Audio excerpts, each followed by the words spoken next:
하나님께서 오늘도 새로운 힘을 주셔서 또 새 학기 잘 보낼 수 있도록 인도하시길 축복드립니다.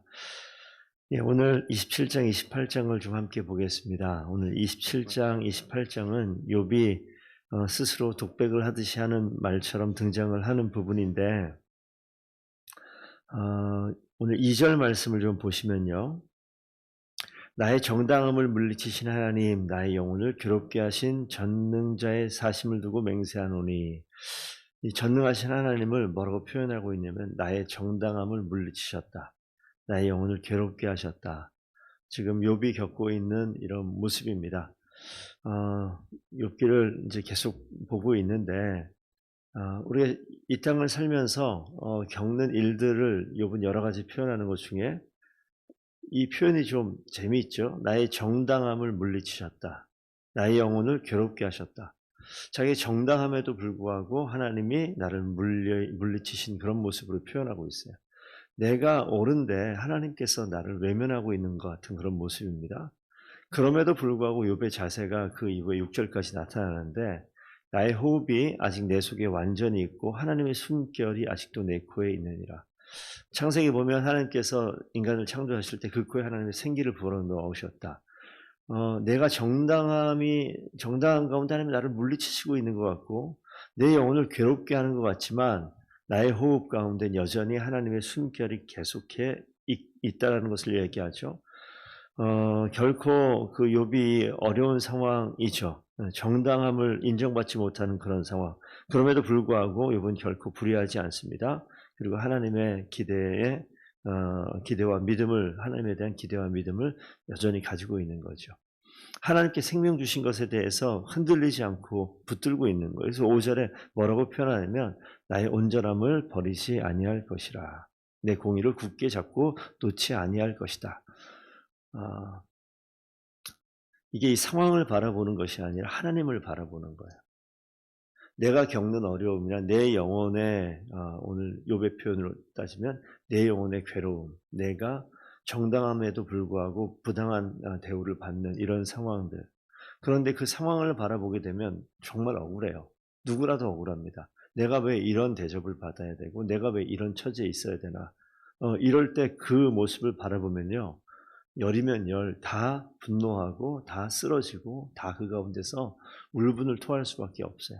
근데 욥이 지금 오늘 말씀을 통해서 보게 되면 그 상황을 먼저 이야기하고요. 그럼에도 불구하고 내 코에 생기를 불어넣으신 하나님이 견고하게 이끄실 손길에 대해서 기억을 하는 거예요. 이런 일들이 인생을 살다 보면 계속 있는데 이것이 더 가슴 아픈 거는 악인이고 불의한 자가 나보다 더 잘 될 때. 나는 하나님의 곁에 있는데 내 인생은 자꾸 내리막길로 내려가는 것 같고 불의한 자들은 계속해서 올라가는 것 같은 그런 상황이 될 때. 지금 계속 말씀드리지만 상황을 보는 거예요. 상황을 보게 되면요. 사람은 무너져요.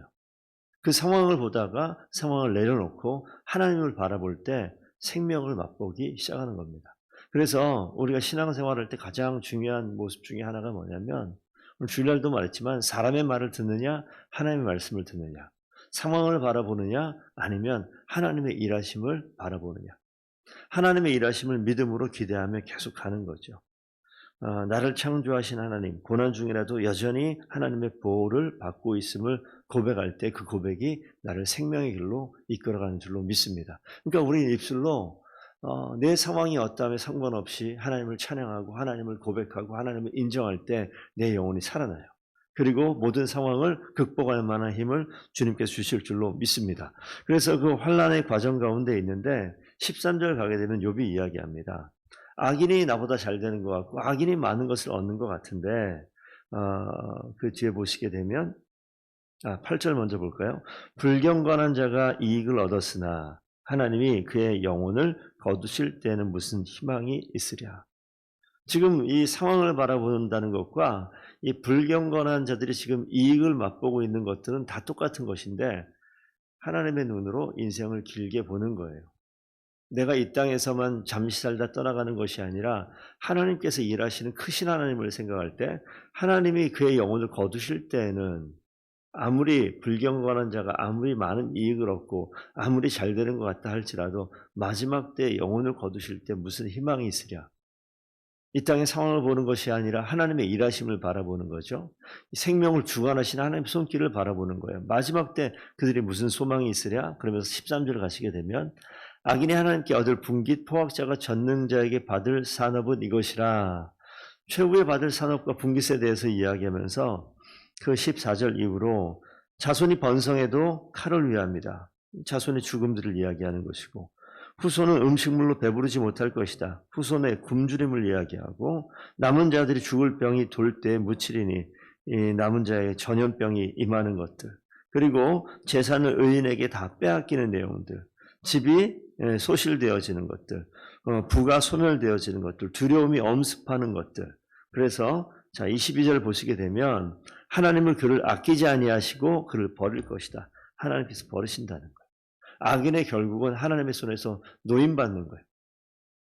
그래서 이 지금 자신이 정당한 가운데 영혼이 괴롭힘을 당하고 물리침을 당하고 있는 것 같은 이런 상황, 지금 어느 누구도 설명할 수 없는 그 상황, 그럼에도 불구하고 하나님이 생명 주시는 그런 힘을 알기에 그 하나님을 바라보고 하나님을 붙들고 있는 거예요. 우리가 매일 새벽마다 나와서 새벽에 이른 아침에 하루를 시작하게 되면 우리 육신은 새벽에 지금 잠을 자고 있는 사람보다 반드시 피곤합니다.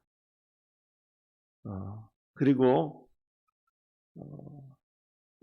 다른 신앙생활 하는 사람들, 뭐 여러 가지 여러 방법으로 다 신앙생활 하니까 새벽 예배를 하지 않는 사람들, 그리고 나름 자신의 계획대로 뭐 운동을 하고 자신의 패턴 따라 뭐 일하는 사람들, 그러나 하나님을 가까이 하는 시간을 투자하지 않고 내 인생의 어떤 치밀한 계획 가운데 내가 잘 되기 위해서 애쓰는 사람들이 비교하면 어쩔 때는 내가 이렇게 잘하고 있는가라는 생각이 문득 들 때도 있어요. 근데 하나님께서 하나님의 방법을 붙들고 하나님께 가까이 할 때 하나님이 행하시는 일들을 분명히 경험하는 저와 여러분 되기를 축복드립니다. 우리가 흔들리지 말아야 되는 거예요. 하나님이 하시는 일을 철저히 의지하고 순종하고 그 가운데 걸어가는 거죠. 그래서 28장을 읽지 않았습니다만 좀만 좀 같이 보겠습니다. 28장 보시게 되면 그것을 뭐라고 얘기하냐면 우리 마지막을 먼저 볼까요? 28절 한번 볼까요? 28장 28절. 또 사람에게 말씀하셨더도 보라 주를 경외함이 지혜요 악을 떠남이 명철이다 라고 이야기하고 있어요. 주를 경외함이 지혜고 악을 떠남이 명철이다. 주를 경외하는 것이 지혜다. 주님을 경외하는 것, 주님을 가까이 하는 것, 그것이 하나님께서 주시는 지혜고 이 땅을 살아가는 가장 최고의 방법이라는 겁니다. 오늘 읽지는 않겠습니다만 28장 1절에서 11절 보시게 되면 어떤 내용이냐면 지혜가 어디 있는가라고 지혜를 찾는데 발견하기가 너무 어렵다는 내용을 쭉 이야기하고 있어요. 그러면서 12절 한번 볼까요? 12절 함께 읽겠습니다. 그러나 지혜는 어디서 얻으며 명철이 있는 곳은 어디인가? 지혜를 대체 어디서 찾을 것인가? 찾기 어렵다는 거예요. 그리고 20절 한번 가볼까요? 그런즉 지혜는 어디서 오며 명철이 머무는 곳은 어디인가? 이 지혜와 명철을 이야기하면서 찾기가 참으로 어렵고 어떠한 가치를 치르더라도 얻기 어렵다라는 것이 15절 이후에 쭉 한번 보시게 되면 순금으로도 바꿀 수 없고 은을 달아도 값을 감당하지 못하고 그 오빌의 금이나 귀한 청옥수나 남보석으로 값을 감당하지 못하고 황금과 수정이라도 비교할 수 없고 정금 장식품으로 바꿀 수 없고 진주와 벽옥으로도 비길 수 없나니 지혜의 값은 산호보다 귀하고 구스의 황옥으로도 비교할 수 없고 순금으로도 그 값을 헤아리지 못하리라. 그 어떠한 이 땅의 가장 귀한 것으로도 얻을 수 없는 것이 지혜다. 그러니 이 어떻게 얻으며 어떻게 찾을까? 찾기 너무 어렵다. 23절 하나님이 그 길을 아시나니 있는 곳을 아시나니 하나님이 그 길을 아시고 그 있는 곳을 아신다. 그러니까 하나님을 붙드는 것은 지혜와 명철과 전혀 상관없는 것 같은데 아니요. 하나님을 붙들 때 하나님이 그 지혜와 명철의 길을 아시는 거예요. 그 있는 곳을 아시는 거예요. 그래서 우리가 지금 이 욥이 그 이해할 수 없는 정당한 자가 억울함을 당하고 영원히 괴롭힘을 당하는 도무지 알 수 없는 이걸 어떻게 알고 어떻게 이해해야 되나 그 지혜를 찾을 수 없는 그 상황 가운데 하나님 가운데 그 지혜가 있고 하나님 가운데 그것을 설명해낼 수 있는 방법이 있다는 것을 이야기하는 거예요.